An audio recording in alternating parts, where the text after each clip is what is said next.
Bienvenidos, bienvenidos a esta nueva clase, este nuevo encuentro de nuestro segundo núcleo en el cual estamos trabajando con las variables. Vamos a terminar este encuentro habiendo aprendido a poder describir las variables cualitativas y aquellas cuantitativas. Antes que nada les sugiero, para poder seguir bien esta clase, tener a mano e irla viendo en paralelo el archivo en PDF de este seminario. Y bueno, vamos a empezar. Esta es la primera vez que grabo un Zoom, así que vamos a ver cómo sale. Voy a tratar de ir lo más rápido posible para que no se haga muy largo, tratando de hacer hincapié en los temas más difíciles y en los cuales nosotros hemos observado que puede haber más dificultades. Ya vimos en cuanto a las variables cualitativas que la manera en la cual éstas se describen es mediante proporciones, razones y tasas. En este encuentro vamos a iniciar la primera parte con el tema de las tasas. La tasa es un cociente entre un número de eventos en relación a la población que estuvo expuesta a padecer determinado evento por una unidad de tiempo determinada. Entonces, definimos a una tasa como la magnitud de cambio de una variable por unidad de cambio de la otra, que es el tiempo, en relación a la población que estuvo expuesta a sufrir dicha variable, dicho suceso, ¿sí? Entonces, es importante que tengamos en cuenta que en el denominador están todas aquellas personas que estuvieran expuestas a sufrir ese suceso durante un determinado periodo de tiempo. Cada persona aporta una unidad de tiempo, o sea, el denominador es la sumatoria del tiempo en el cual todas aquellas personas estuvieron expuestas. Por eso la unidad de medida empleada es el tiempo persona de seguimiento. Por este motivo, la unidad de tiempo pueden ser horas, meses, lo más frecuente es que nosotros encontremos que sean años. Veámoslo con un ejemplo. Vamos a poner, por ejemplo, lo que es la tasa de mortalidad. La tasa de mortalidad es una de las tasas más frecuentes que nosotros podemos ver en lo que es epidemiología. Supongamos en el Partido Feliz durante el año 2018, fíjense que siempre hablamos y centramos una tasa, la contextualizamos una tasa y cualquier indicador en el lugar y el tiempo que ocurrió. En el numerador vamos a poner el número de eventos, 134 fallecimientos, y en el denominador está cada una de las personas que pudo haber fallecido durante un año que fue el periodo de estudio. El resultado es 8,8 personas cada 1000 habitantes. Esto quiere decir, fíjense que siempre aplicamos un factor de ampliación, si no nos da un número decimal muy pequeño, y esto quiere decir que en promedio murieron en Partido Feliz 8,8 personas cada 1000 habitantes. ¿Y por qué decimos en promedio? Porque asumimos que todos son iguales y que todos tuvieron el mismo riesgo de morir. Un niño, un adulto joven o una persona mayor.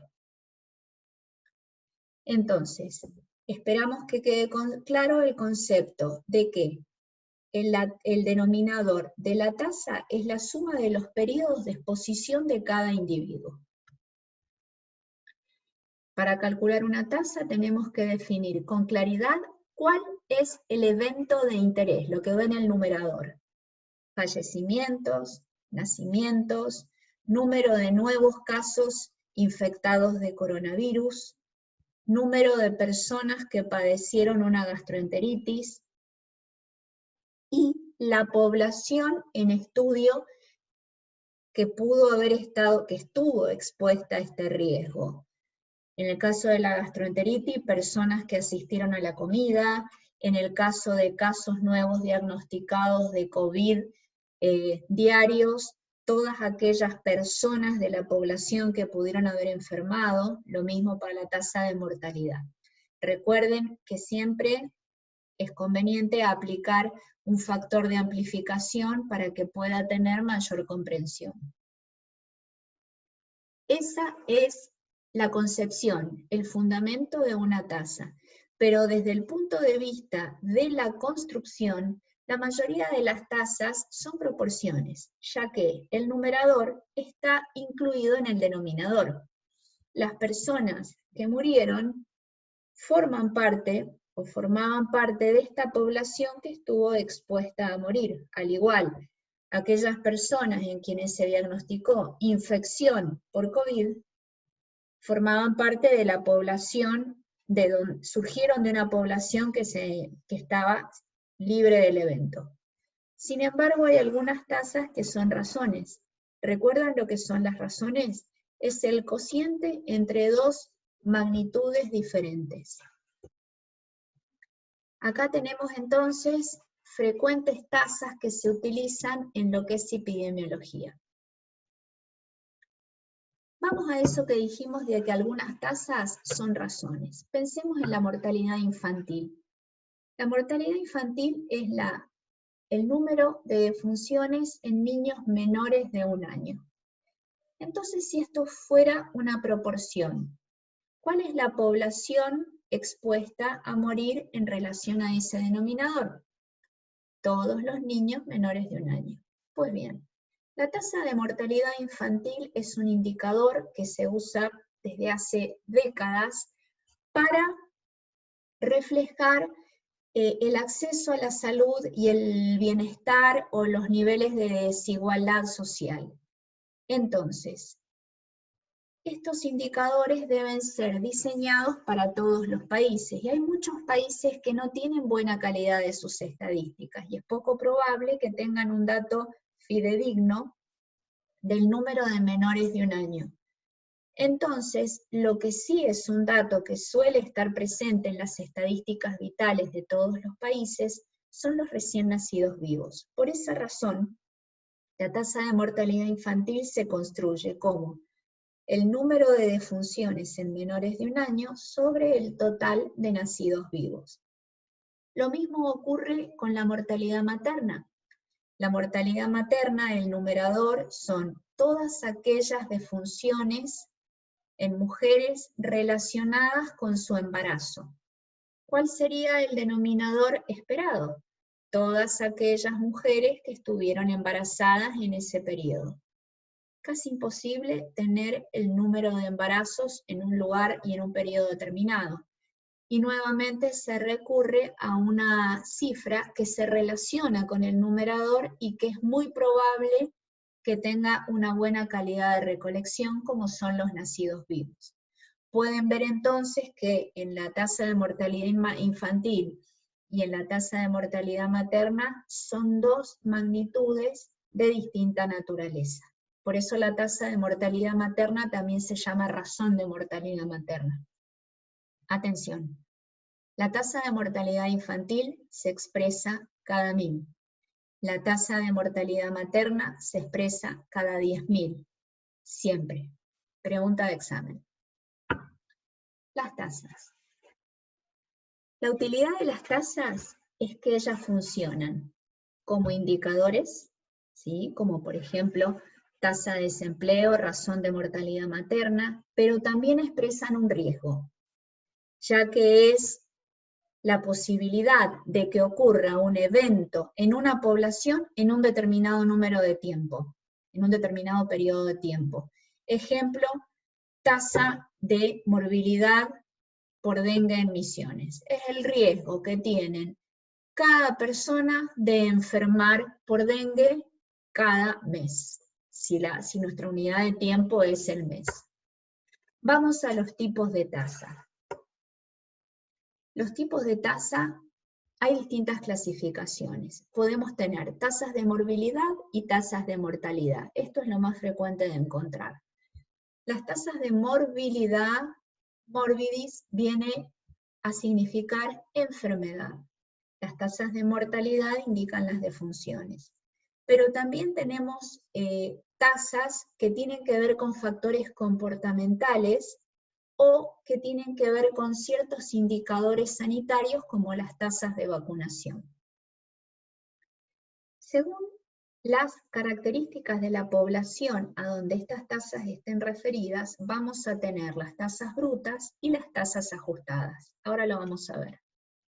Y según nos estemos refiriendo a toda la población, a un subgrupo de la población, a tal enfermedad o a un subgrupo de personas afectadas de tal enfermedad, tendremos las tasas generales y las tasas específicas.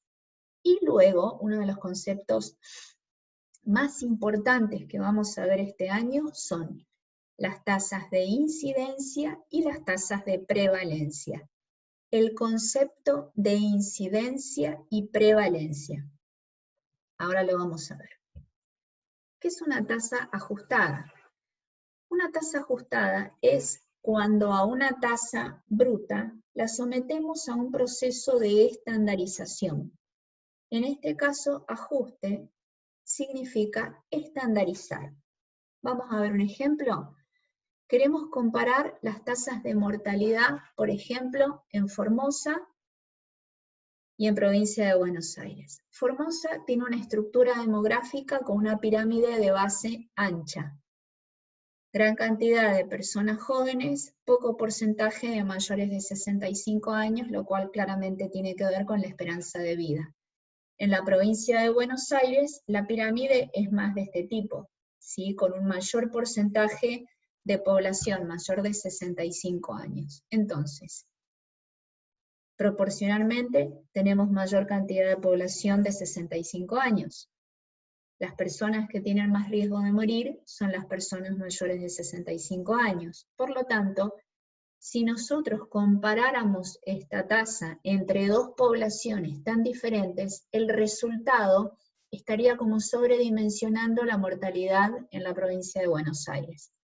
El proceso de estandarización, que es un proceso que se hace mediante software, que no se hace a mano, lo que hace es llevar esas dos tasas a una población estándar, y el resultado que observamos es realmente comparable. Es como si fuera la mortalidad, la tasa de mortalidad ajustada, es la tasa de mortalidad como si ambas poblaciones fueran iguales. Esto, por ejemplo, se utiliza para comparar las tasas de incidencia de cáncer, por ejemplo, en Canadá, en Estados Unidos, contra Bolivia y Paraguay, ¿sí? Imaginen que si comparáramos las tasas brutas, parecería que en Estados Unidos y en Canadá hay muchísima más cáncer, porque el cáncer es más común en personas mayores. Pero si estandarizamos estas tasas según la estructura etaria de la población, realmente podríamos comparar cómo es la incidencia de cáncer si ambas poblaciones fueran iguales, ¿sí? Muy bien. Tasas específicas. ¿No me pasé? No. Las tasas específicas es cuando nosotros queremos estudiar el evento en un determinado grupo de la población. Entonces aquí lo que hay que estar atentos es que tener clarito qué es el numerador al cual nos vamos a focalizar y que el denominador esté totalmente acorde al numerador. O sea, que el numerador haya estado contenido en el denominador. Entonces aquí tenemos tasas específicas por edad. La tasa de mortalidad infantil es una tasa específica por edad porque solo hace referencia a la franja etaria. La tasa de letalidad por COVID en menores de 15. Atención, diferencia entre letalidad y mortalidad. La mortalidad sería las personas que mueren debido a COVID sobre todas aquellas personas que estaban expuestas a morir, o sea, los habitantes. La tasa de letalidad hace referencia a la gravedad. La letalidad se refiere a la gravedad de una enfermedad. Y en las tasas de letalidad, el numerador son las defunciones y el numerador son aquellas personas que estaban enfermas. o infectadas, depende de qué definición de caso estamos hablando. Bueno, aquí tienen distintos ejemplos de tasas específicas. Y aquí vamos a uno de los puntos más importantes, prevalencia e incidencia. La prevalencia es la cantidad de personas que están sufriendo determinado evento. Todas las personas. Las que se diagnosticaban hace mucho, hace poco, todas. La incidencia se refiere a los casos nuevos. Entonces, la prevalencia es útil para ver el peso proporcional que tiene determinada enfermedad sobre toda la población. Y la incidencia, por ejemplo, incidencia anual, nos dice cuántos casos nuevos se están diagnosticando por año. Incidencia, riesgo. Habla más específicamente del riesgo. Prevalencia, peso proporcional. Ejemplo, si nosotros queremos, acá está el ejemplo con el cáncer de mama, ambos. Si nosotros queremos calcular la cantidad de quimioterapia, la cantidad de salas de oncología, médicos, recursos, nos importa más la prevalencia, ¿sí? Porque en ese sentido tenemos todos los casos de mujeres con cáncer de mama que van a requerir seguimiento y tratamiento. Pero si queremos ver el riesgo, calculamos las tasas de incidencia. Pensemos qué pasaría si nosotros detectáramos que en los últimos 5 años ha habido un aumento en la tasa de incidencia de cáncer de mama. ¿Qué interpretación le daríamos? Lo primero que uno podría estar tentado es de decir que deben existir algún tipo de factores ambientales, alimentarios o lo que fuera que esté aumentando el riesgo de que las mujeres desarrollen cáncer de mama. ¿Saben qué es lo más frecuente?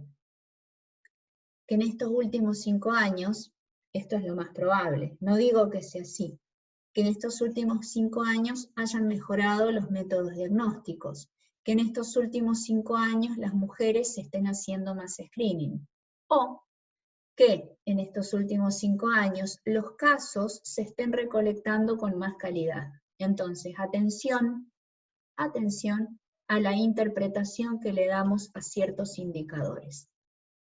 Aquí les mostramos algunas de las tasas que más frecuentemente se utilizan en salud pública. Atención, tasa de mortalidad materna, tasa de mortalidad infantil, tasa de mortalidad en menores de 5 años. Ojo, vamos a ver más adelante, porque en la tasa de mortalidad infantil hay muchos niños que mueren por prematurez, malformaciones, cosas que por ahí no son tan evitables. Pero la muerte en niños menores de 5 años sí se relaciona claramente con el acceso a la salud y a un medio ambiente sano. Entonces, siempre cuando hablamos de una tasa, un indicador, tiene que quedar claro en qué lugar nos estamos refiriendo y en qué periodo se define. Ahí van varios ejemplos. Terminamos la primera parte. Vamos a pasar ahora a la segunda parte de esta clase. Primero hablamos de cómo describimos a las variables cualitativas. En la clase anterior hablamos de las razones y proporciones. ¿Recuerdan? Que se aplican a variables cualitativas, ya sea de tipo ordinal o nominal. Luego hablamos de las tasas. Piensen, todo aquello fue de variables cualitativas. Morir, no morir, enfermar, nacer, quedarse embarazada o no. Esas son, ¿sí? Proporción de personas con tal nivel de educación, proporción de familias con tal número de hijos, ¿sí? O tal rango de ingresos. Eso es cuando a la variable la dividíamos en intervalos. Pero ahora vamos a hablar de las variables cuantitativas, las cuales vamos a ver hoy cuáles son sus medidas de resumen. Estas son las medidas de resumen, como dijimos, de las variables cualitativas y las cuantitativas. Antes de empezar esta parte de la clase, quiero que se imaginen como que La clase que viene vengo y les entrego un Excel así de grande con 500 casos que serían las 500 notas de los grupos de nuestros estudiantes del año pasado, las notas de su primer y segundo parcial. Les entrego un Excel con 500 notas y necesito que ustedes rápidamente me hagan un informe de eso y me digan muy velozmente, me describan un poco de esa situación. Vamos a ver entonces ahora medidas de tendencia central, de orden y dispersión. Vuelvan a imaginar estos 500 datos que tenían que analizar. Intuitivamente, ¿qué es lo primero que ustedes harían? ¿Qué es lo primero que quisieran saber en relación a todo este barullo de datos? ¿Cuál es el centro de la distribución? Lo primero que preguntarían, déjame ver cuál es el promedio. Eso es a lo primero a lo que uno apunta y lo primero que te describe una distribución de datos, el promedio. Técnicamente se llama media. Son equivalentes, pero se usa más la media. Este es el signo de la media, ¿sí? X es una variable con la rayita arriba. La media se utiliza, en realidad, lo que debemos utilizarla es si la distribución de datos sigue una curva normal. Ya vamos a ver qué es una curva normal. Es una distribución simétrica que tiene determinadas características. Ahí tenemos que usar la media como medida de resumen, de centralización y tendencia central. Si la distribución no sigue una curva simétrica y es una distribución más bien de tipo asimétrica o anormal, debemos usar la mediana. Y la moda, o modo, es el valor que más se repite. El problema del promedio o de la media es que es una medida que es muy influenciada por los valores extremos, ¿sí? Es muy sensible a la presencia de valores atípicos, extremos, distintos. En cambio, la mediana es una medida más robusta, más fuerte. Ella no se influencia tanto por estos valores tan diferentes, tan extraños. Vamos a ver qué es la media. Ustedes recontra saben qué es la media.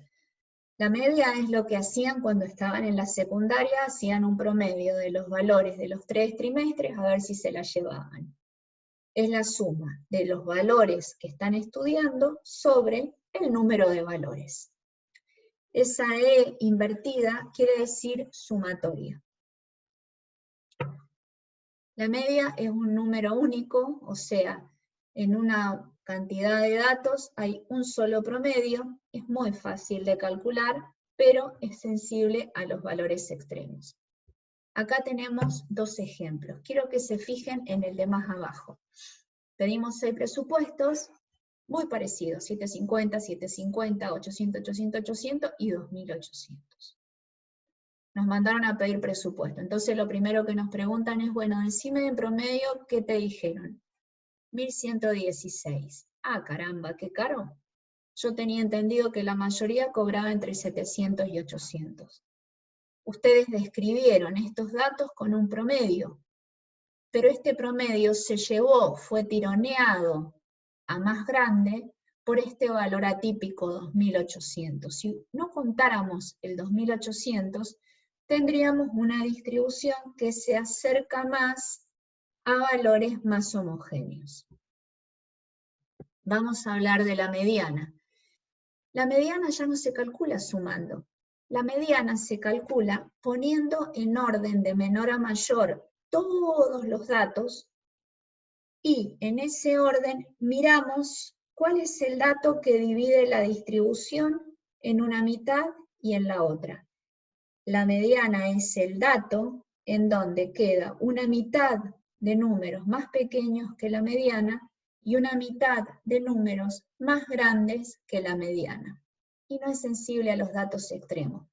Por más que el último dato sea 10, 1000 o 500, siempre es el último dato y la mediana siempre se va a quedar allí. Ahí vemos cómo calcularla, las diferencias si la distribución es par o impar. Este es un ejemplo calculando a la mano. El modo. El modo es el valor que más se repite en una distribución.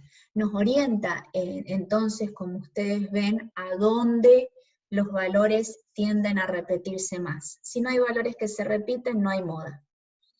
Les doy un ejemplo. Pensemos en la leucemia. ¿Cómo se distribuye la leucemia según la edad? La leucemia tiene un pico de frecuencia, a ver, ahí me veo, tiene un pico de frecuencia en los chiquitos menores de 11, 12 años, ¿sí? En esa edad hay un pico de leucemia, luego baja y luego vuelve a subir en las personas mayores. Las personas a partir de los 60, 65 años empieza a haber una mayor frecuencia de leucemia. Entonces, diríamos que la curva es una curva bimodal. El cáncer de mama es una curva que el ascenso es así, como ustedes imaginarán. En cambio esta es bimodal. Vamos al ejemplo anterior, ahí podemos ver cuál fue el promedio, cuál fue la media y cuál fue el modo. Si ustedes miran esto, no coinciden. Son todos los valores muy diferentes, me refiero a mediana y promedio. Traten de ver qué pasa si sacamos ese valor extremo de 2800. Hasta acá llegamos con las medidas de tendencia central. Teníamos ese gran bollo de notas, de 500 notas, y lo primero que quisimos saber, como para ubicarnos y ver qué pasaba, era cuál era el promedio. Muy bien. Vamos a ir más profundo, las medidas de dispersión.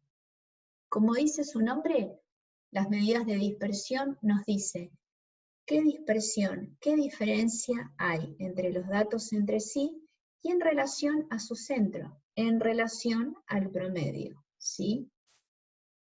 Si los datos son muy diferentes entre sí, tendremos un nivel alto de dispersión. Si son todos muy parecidos, un nivel bajo. Vamos a ver este ejemplo. Imaginemos que nos mandan a averiguar cuánto cuesta el vino. Vamos a un negocio, hacemos un rápido estudio de mercado con 11 botellas de vino y vemos los precios, ¿sí? Y nos encontramos que son bastante parecidos. Acá tenemos uno que pareciera el más barato, que sale unos 40 pesos, este pareciera que es uno de los más caros, ¿sí? Sale unos 60. El promedio de todas las botellas de vino más o menos ronda los 49, 50 pesos. Como ven, son bastante parecidos. Vamos a otro lado, probamos nuestras 11 botellas de vino, las analizamos y vemos que el promedio es similar, muy parecido al anterior. Pero los valores, fíjense que son bastante diferentes. Tenemos una botella que sale casi 70, tenemos otra que sale unos 25 pesos, muy diferentes. Aquí podemos ver que hay mayor dispersión que en el anterior. Vamos a un tercer lugar y nos encontramos con que la diferencia entre cada botella es enorme. Tenemos una botella que cuesta 80 pesos, otra que cuesta 10 pesos, hay algunas de 20, otra de 70 y pico, y fíjense que en los tres casos el promedio fue el mismo. Entonces acá nos introducimos al concepto de varianza. Casi seguro que ninguno escuchó hablar de este número. La varianza habla de la variabilidad de los datos en relación al promedio, ¿sí? La varianza es un solo número. La varianza es un solo número que me indica cuál es la dispersión de los datos en relación al promedio. ¿Cómo se calcula? Vamos al ejemplo anterior. La varianza de una distribución se calcula sumando todas las diferencias de cada uno de los valores al promedio. Pero como ustedes pueden ver, hay valores que se diferencian del promedio en más. Por ejemplo, esta botella de vino sale unos 10 pesos más del promedio.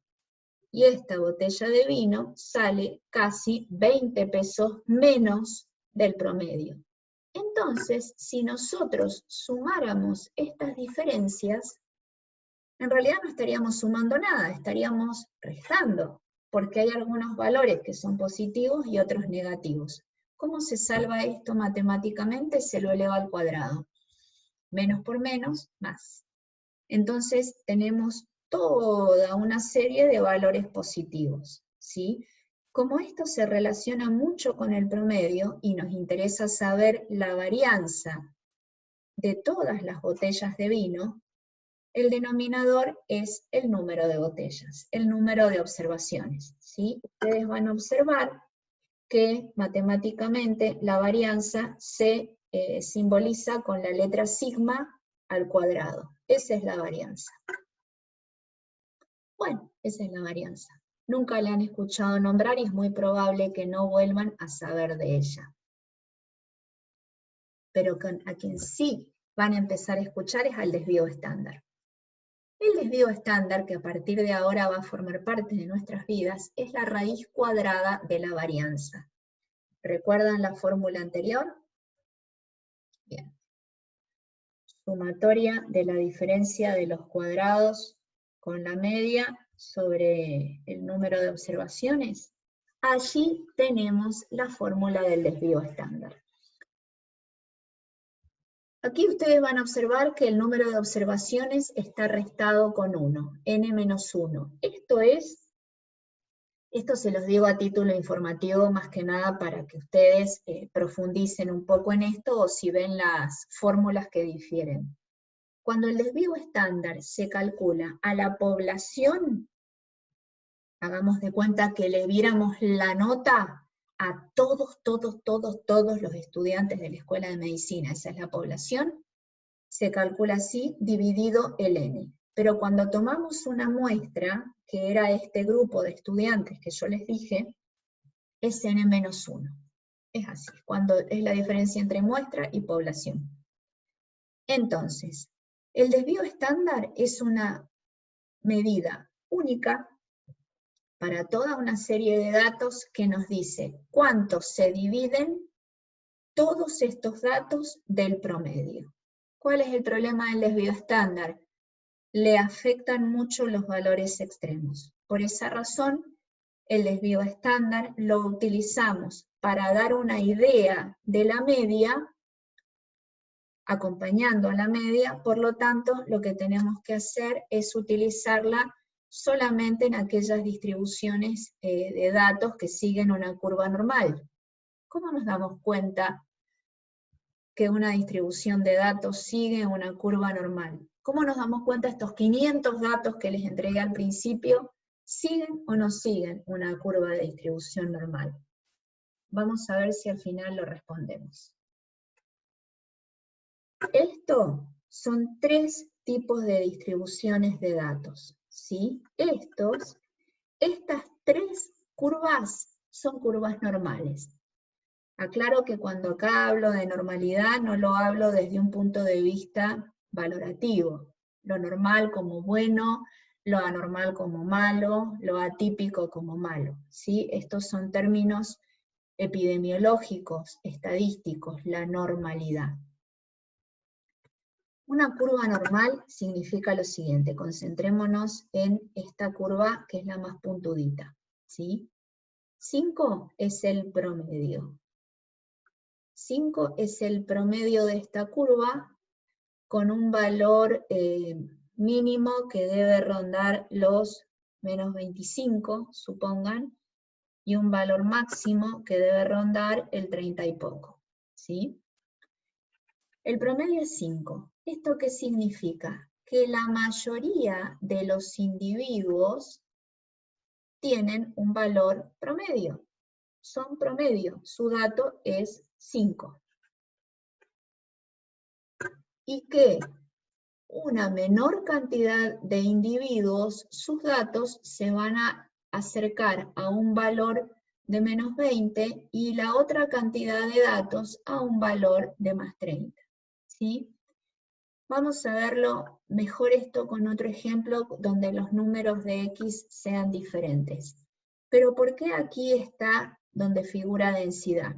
esto es un dibujo basado en otro tipo de unidades. En realidad, en la curva normal, esta curva se construye mediante una fórmula bastante complicada, que la fórmula en realidad incluye el cálculo de derivadas, que es lo que les da esta forma curva. Y esta curva, valga la redundancia, lo que está mostrando es la cantidad de individuos, la densidad, el área por debajo, ¿sí? Pero fíjense, este gráfico apunta a que acá tenemos tres distribuciones, una más baja, ¿sí?, de menor intensidad, con mucha más dispersión que esta o que aquella. Y sin embargo, las tres curvas tienen el mismo promedio. Veámoslo con este otro ejemplo. Nos piden que describamos dos grupos de pacientes, grupo A y grupo B. Como ustedes pueden ver, en el grupo A hay un niño de 11 años, una persona muy joven de 22, pero también una persona de 62. En el grupo B, la distribución por edades es bastante homogénea. Están todos entre los 30 y 38 años. Sin embargo, el promedio es el mismo, pero varía el desvío estándar. 21,5. Eso quiere decir que en esta distribución el promedio fue 36, pero se observa que hay grandes valores extremos, hay gran dispersión entre las edades y entre ellas en relación al promedio. No así aquí, donde la media es de 36 años y el desvío estándar es de casi 3 años. Si nosotros solo hubiéramos utilizado la media, hubiéramos dado una idea errada de lo que es esta población.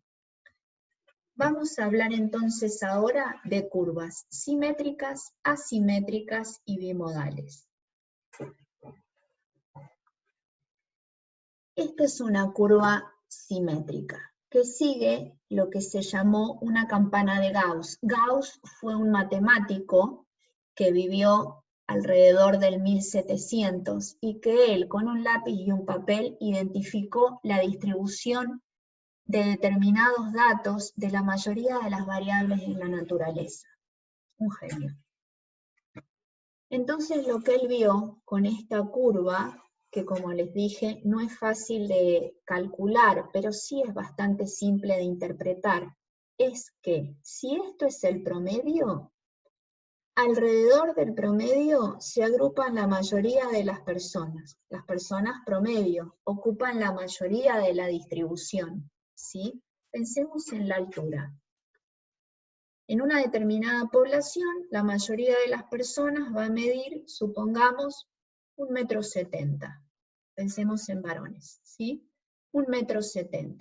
Otra cosa, esto es el eje Y, que es el eje también se llama de las coordenadas, y este es el eje X, quise decir, el eje horizontal es el eje X, y este es el eje Y.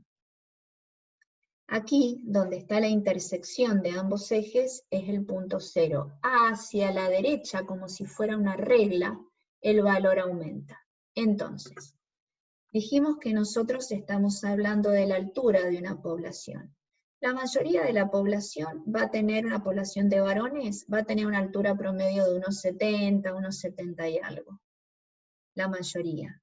Pero va a haber un menor porcentaje de varones que van a medir un poco más por encima de unos 70, pero también un poco menos por debajo de unos 70. Son un poquito más altos o un poquito más bajos. Son normales. Dentro de lo que es el espectro esperado, son normales. Y hay un bajo porcentaje de personas, esto es bajo, dijimos que aquí habla de la cantidad de personas que van a ser bastante más altas del individuo promedio. Y otro bajo porcentaje de personas que van a ser bastante más bajitas del individuo promedio.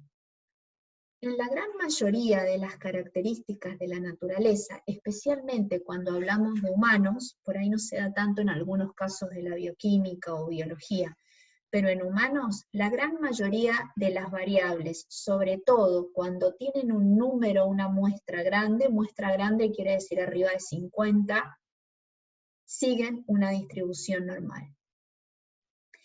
En una distribución normal, fíjense aquí abajo lo que dice este gráfico. La media es igual a la mediana.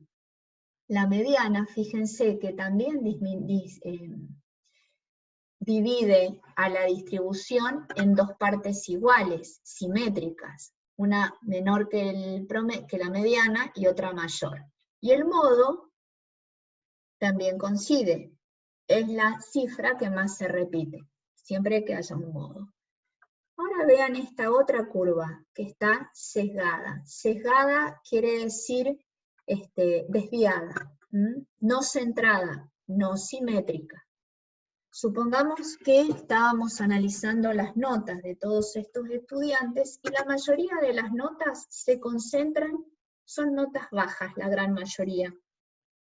Supongamos que por acá está el 4, ¿sí? Y nosotros vemos que la mayoría de los estudiantes, el área se concentró de este lado.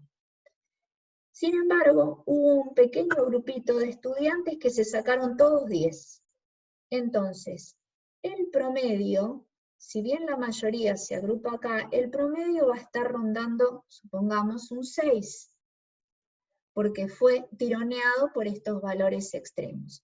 Imaginemos si esta curva, la primera, fuera como una piolita, los valores extremos lo que hacen es tirar la piolita hacia donde se ubica este valor más grande, en este caso, ¿sí? Cuando hablamos de sesgo, el sesgo, esto a mí siempre me confundió mucho, es el sesgo de la cola, no donde se concentran los valores, de la cola. Entonces decimos que la curva está sesgada hacia la derecha, en donde la mediana tiene un menor valor que la media.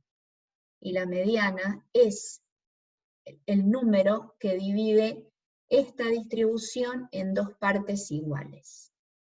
Sesgada a la izquierda sería lo opuesto. Imaginemos que estoy siendo muy cruel e injusta, y la mayoría de las notas de este grupo tuvieron notas altísimas y se concentraron de este lado.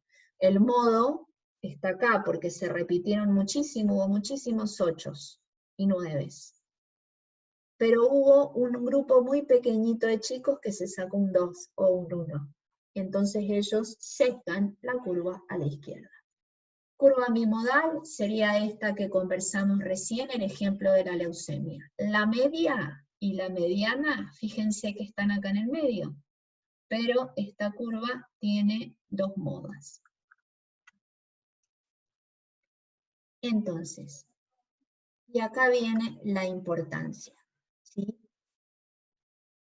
Toda distribución normal, cuando tiende a la normalidad, o sea, acá no hay nada súper normal ni súper simétrico. Ninguno de nosotros tiene las dos cosas súper simétricas. Tiende a ser simétrico, ¿eh? No vamos a hablar más nada en valores súper absolutos ni estáticos.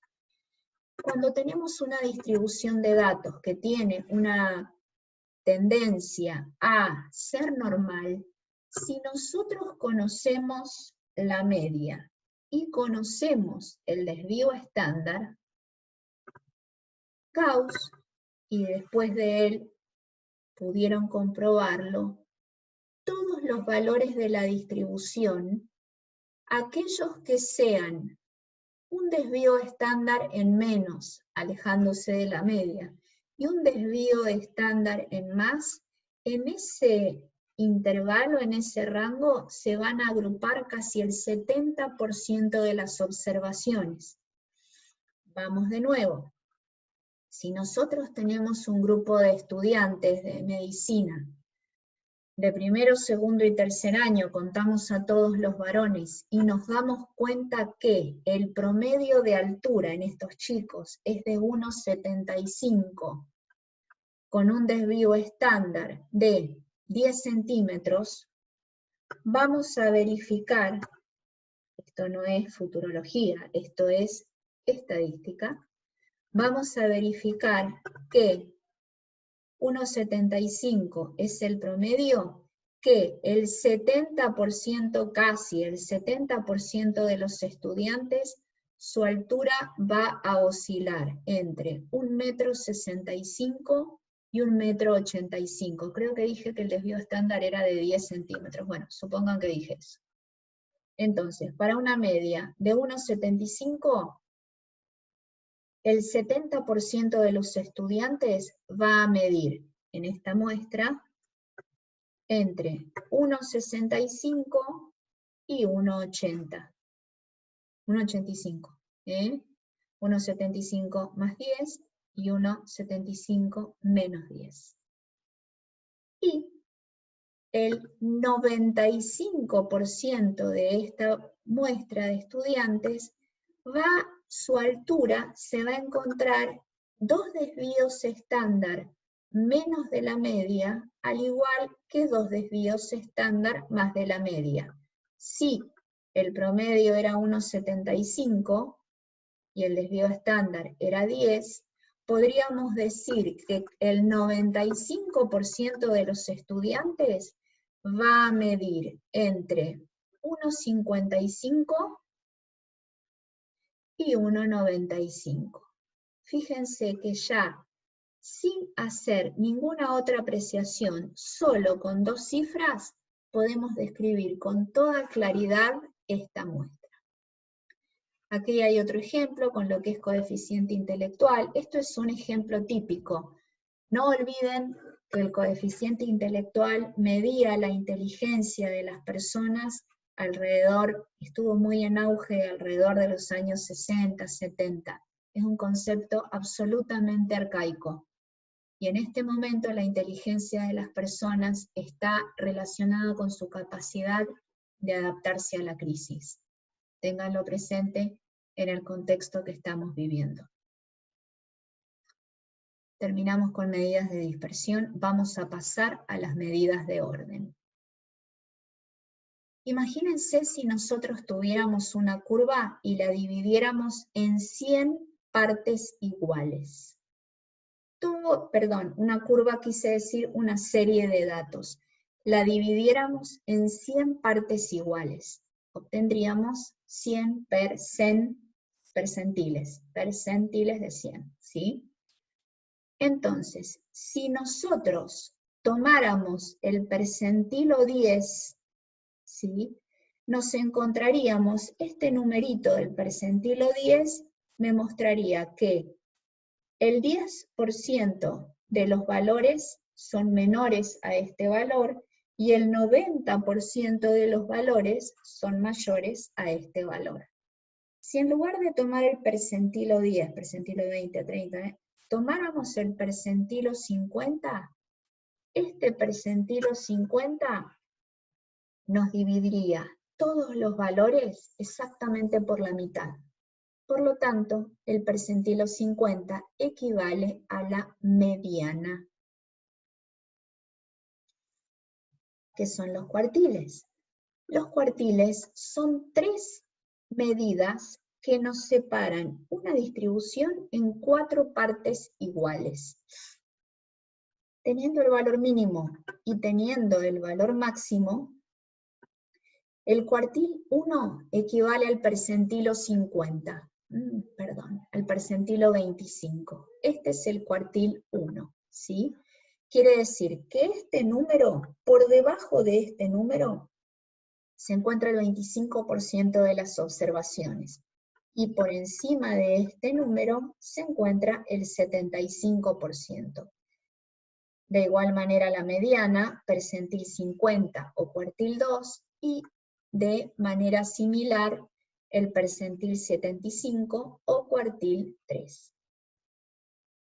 Para ir terminando, el rango es la diferencia entre el valor mínimo y el valor máximo. En el ejemplo de las notas, ustedes me dicen, en las notas hubo un promedio de tanto, un desvío estándar de tanto, me dicen también la mediana, y las notas oscilaron entre lo menos que hubo fue un 2 y lo más que hubo fue un 10. Punto. Nos da idea de la dispersión máxima. Pero es muy interesante el rango intercuartílico. El rango intercuartílico es la diferencia entre el tercero y el primer cuartil. O sea, el rango intercuartílico de una serie de datos es esto.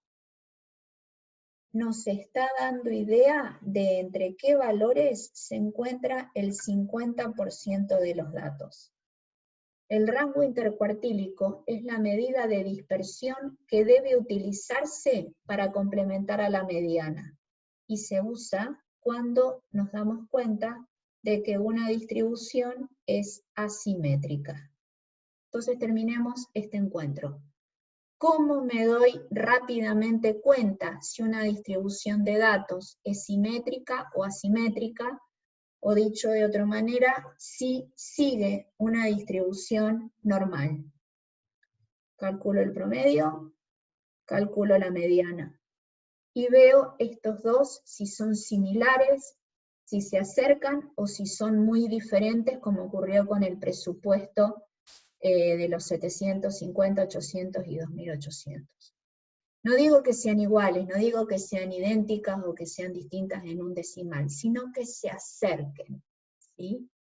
Entonces, si vemos que esta curva, esta distribución, ambas medidas son bastante similares, decimos que la distribución se acerca a la normal. Y acompañamos esta mediana de un desvío estándar. Si vemos que es una distribución asimétrica, la describimos mediante la mediana y el rango intercuartílico. No sé qué dije antes. Si es normal, se describe con el promedio y el desvío estándar. Si es asimétrica, se describe con la mediana y el rango intercuartílico. Y para terminar, imagínense de nuevo, volvemos a su barullo que les di de 500 notas. Esto es lo que ustedes podrían haber observado en ese Excel que le di. ¿Cómo se manejan esto? Primero, se calculan las medidas de resumen y luego organizan los datos. Por ejemplo, los pueden organizar en intervalos. Esto es una tabla de frecuencias, ¿sí? Típica pregunta que nosotros usamos en los exámenes. Y esto nos permite a nosotros, con este pequeño párrafo y estas dos cositas, nosotros ya estamos en condiciones de describir cómo se comportó esta serie de datos y de graficarlos. Entonces, van a encontrar en el campus, ¿sí?, los links para hacer la actividad práctica correspondiente a esta clase. La pueden hacer de manera individual o grupal. Por ahí uno logra pensar más y rastrillar más los conocimientos si lo hacen de manera individual, van ejercicio por ejercicio y van repasando la clase. Observen la bibliografía que le hemos ofrecido, es bibliografía muy clara, muy bien procesada, que se utiliza para la formación de médicos comunitarios. Es excelente. Y al final de esta ejercitación van a tener la resolución. Les va a servir mucho más si lo hacen sin mirar la resolución. Y ya está subida las actividades del aula virtual, en donde hemos preparado bastantes ejercicios, incluso con un grado mayor de dificultad. Así que bueno, espero que les haya sido útil. Nos vemos el viernes que viene. Hoy no es viernes, pero el viernes que viene nos vamos a ver en nuestro próximo encuentro. Que tengan una linda semana y hasta luego.